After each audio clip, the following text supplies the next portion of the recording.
भक्त के अधीन भगवान कसाई की कहानी। एक कसाई था सदना।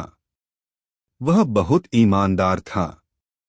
वो भगवान के नाम कीर्तन में मस्त रहता था।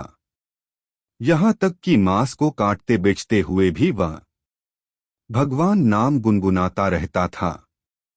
एक दिन वह अपनी ही धुन में कहीं जा रहा था कि उसके पैर से कोई पत्थर टकराया। वह रुक गया। उसने देखा एक काले रंग के गोल पत्थर से उसका पैर टकरा गया है।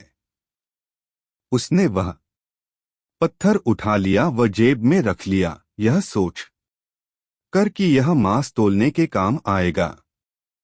वापस आकर उसने वह पत्थर मांस के वजन को तोलने के काम में लगाया। कुछ ही दिनों में उसने समझ लिया कि यह पत्थर कोई साधारण नहीं है। जितना वजन उसको तोलना होता, पत्थर उतने वजन का ही हो जाता है। धीरे धीरे यह बात फैलने लगी कि सदना कसाई के पास वजन करने वाला पत्थर है। वह जितना चाहता है पत्थर उतना ही तोल देता है। किसी को 1 किलो मांस देना होता तो तराजू में उस पत्थर को एक तरफ डालने पर दूसरी और 1 किलो का मांस ही तुलता। अगर किसी को 2 किलो चाहिए हो तो वह पत्थर 2 किलो के भार जितना भारी हो जाता। इस चमत्कार के कारण उसके यहाँ लोगों की भीड़ जुटने लगी।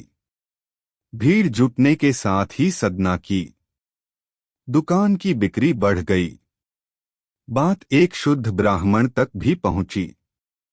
हालांकि वह ऐसी अशुद्ध जगह पर नहीं जाना चाहता थे जहां मांस कटता हो व बिकता हो, किंतु चमत्कारिक पत्थर को देखने की उत्सुकता उसे सदना की दुकान तक खींच लाई। दूर से खड़ा वह सदना कसाई को मीट तोलते देखने लगा। उसने देखा कि कैसे वह पत्थर हर प्रकार के वजन को बराबर तोल रहा था। ध्यान से देखने पर उसके शरीर के रोए खड़े हो गए। भीड़ के छटने के बाद ब्राह्मण सदना कसाई के पास गया। ब्राह्मण को अपनी दुकान में आया देखकर सदना कसाई प्रसन्न भी हुआ और आश्चर्यचकित भी।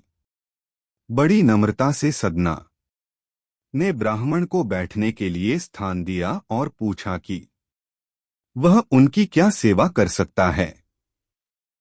ब्राह्मण बोला, तुम्हारे इस चमत्कारिक पत्थर को देखने के लिए ही मैं तुम्हारी दुकान पर आया हूं, या यूं कहें कि ये चमत्कारी पत्थर ही मुझे खींचकर तुम्हारी दुकान पर ले आया है।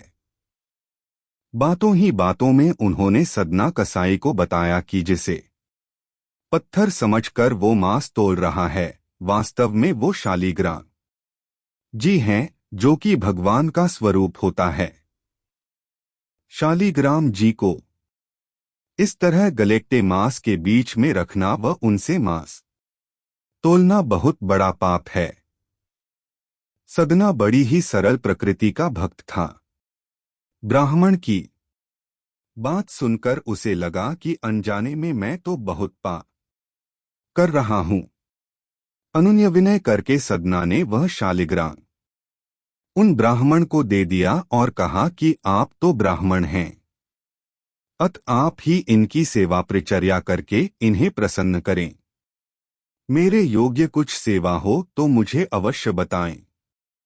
ब्राह्मण उस शालिग्राम शिला को बहुत सम्मान से घर ले आए। घर आकर उन्होंने श्री शालिग्राम को स्नान करवाया, पंचामृत से अभिषेक किया व पूजा अर्चना आरंभ कर दी। कुछ दिन ही बीते थे कि उन ब्राह्मण के स्वप्न में श्री शालिग्राम जी आए व कहा, हे ब्राह्मण, मैं तुम्हारी सेवाओं से प्रसन्न हूं, किंतु तुम मुझे उसी कसाई के पास छोड़ आओ।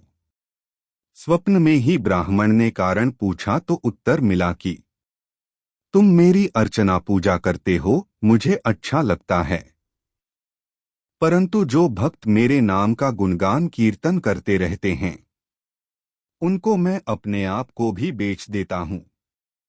सदना तुम्हारी तरह मेरा अर्चन नहीं करता है, परंतु वह हर समय मेरा नाम गुनगुनाता रहता है, जो कि मुझे अच्छा लगता है, इसलिए तो मैं उसके पास गया था। ब्राह्मण अगले दिन ही सदना कसाई के पास गया व उनको प्रणाम करके सारी बात बताई व श्री शालिग्राम जी को उन्हें सौंप दिया। ब्राह्मण की बात सुनकर सदना कसाई की आंखों में आंसू आ गए। मन ही मन उन्होंने मांस बेचने खरीदने के कार्य को तिलांजलि देने की सोची और निश्चय किया कि यदि मेरे ठाकुर को कीर्तन पसंद है तो मैं अधिक से अधिक समय नाम कीर्तन ही करूंगा।